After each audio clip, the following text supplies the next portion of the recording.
I taught at a USC class yesterday. It was virtual. And all the kids were freaking out. I was like, how many of you are scared right now? Like 50% of hands go up. I'm like, how many of you are excited? Another like 50% of hands go up. So it's a good combination. But what I was telling them was, I was like, look, again, nobody is going to come save you. You have to fend for yourself. So I think starting, having a business that's one thing, no matter what business you decide to do. But I think also looking at, George, what you're doing with the content that you're creating, that is a compounding machine that doesn't stop. That to me is still investing. And Naval Ravikant always says there's 4 different ways to get leverage, right? You have code, you have capital, you have media, and you have labor. A lot of people forget about the media piece. And so I think no matter where you start, I'm 20 years old right now. How do I get things going? Well, you know what? Start documenting your journey. Start, let's call it Journey to 1 Million podcast. And then after you get to 1 million, Journey to 10 million podcast. And you just document how you're doing things. And in 2-3 years or so, you're actually going to have enough experience where you are the expert. And then you can start to move over to teaching. I think the people that are truly successful during this period of time are actually, yes, they feel bad about the bad stuff going on, but they're deep down inside, they're motivated. They're like, it's let's go again.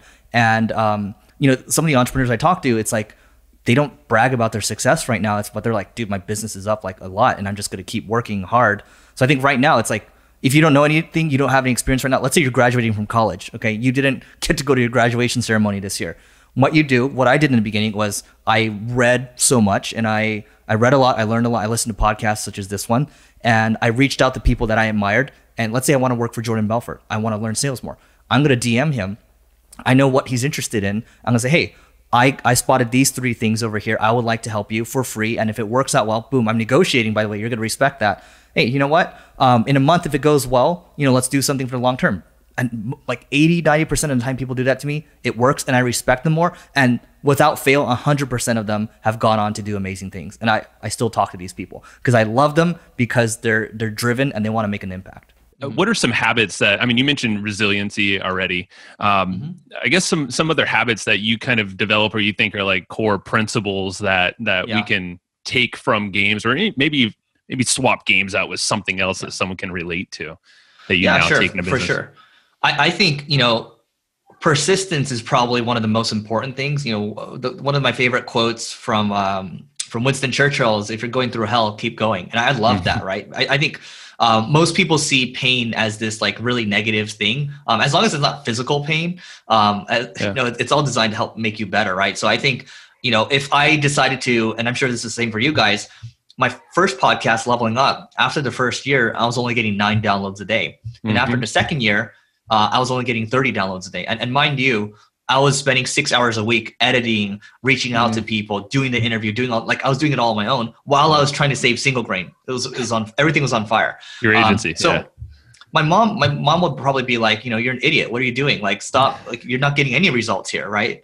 But I think persistence is one thing, but also understanding to optimize for the right thing. Because what I was optimizing for was the learnings, right? I was learning for free from these millionaires, billionaires, best-selling authors. And all that wisdom came over to help me save my business ultimately. And, every now and then someone would say something nice. That's great. But eventually I kept going, and that's how the audience grew. And I was able to parlay that podcast into marketing school. So yeah, I'm sure a lot of people on this podcast say they meditate or they work out or something like that. So I'll try to go in a different direction. I actually just got this Eat Sleep pod. So basically it's a pod cover that I put on my bed. I used to have this thing called a chili pad, but it just got too loud. But the pod will measure my sleep, and then it'll also cool the bed. And I also have an Oura ring as well. So sleep I'm really big on sleep. And then probably the biggest thing that's made an impact this past year is that when I go to bed now, I wear a piece of tape on my mouth. So there's sleep tape. And that actually has extended my deep sleep by about 30 minutes every day. So, between that, taking a CBD pill before I go to bed, and then there's also a gratitude journal as well. I think you combine those things and it's a nice habit. Yeah, absolutely. And I'm guessing you've seen the benefits of you being able to not just get more sleep, but also, I guess, get more impactful and meaningful sleep, it sounds like, as well. Yeah, I mean, before I'll tell you, like if you don't buy anything else, but go to Amazon or something and just go buy the sleep tape, because if you sleep with your mouth open, the problem is you're gonna keep waking up and needing to drink water. And so that now I don't, not only that, I don't need to go get up to use the restroom, and then I don't need to wake up to drink the water at all. So that ends up saving yourself from distractions. There's 3 billion gamers in the world, and me growing up, I spent so much of my time playing, poker, first-person shooter games, a lot of MMORPGs, and I'm like, look, my parents used to look down on me, my friends used to look down on me, saying it's a waste of time and all that, but I'm like, the time I spent, all those skills are actually just like sports. They're a gateway into the real world. Yes, you are like, when you're playing a game, it is kind of a shadow world, but take those skills, translate it into the real world. And honestly, every day right now, Pomp, like, I feel like I'm playing a game. Like, I can do podcasts, I can work on this, I can work on that. I'm just jumping around. It's just so fun. And so that's why I decided to do it. Hopefully, if you can, change a few people's lives, that's great. But I think it's the message that's more important to me than anything. So hopefully, we're able to spread the message. Don't forget to check out the next video over there, okay? Over there. And before we go, open a new tab, levelingup.com, to learn more about the book. We may or may not have other goodies tied to this book, all right? Levelingup.com in a new tab. You can check out the next video first in a new tab, and we'll see you later.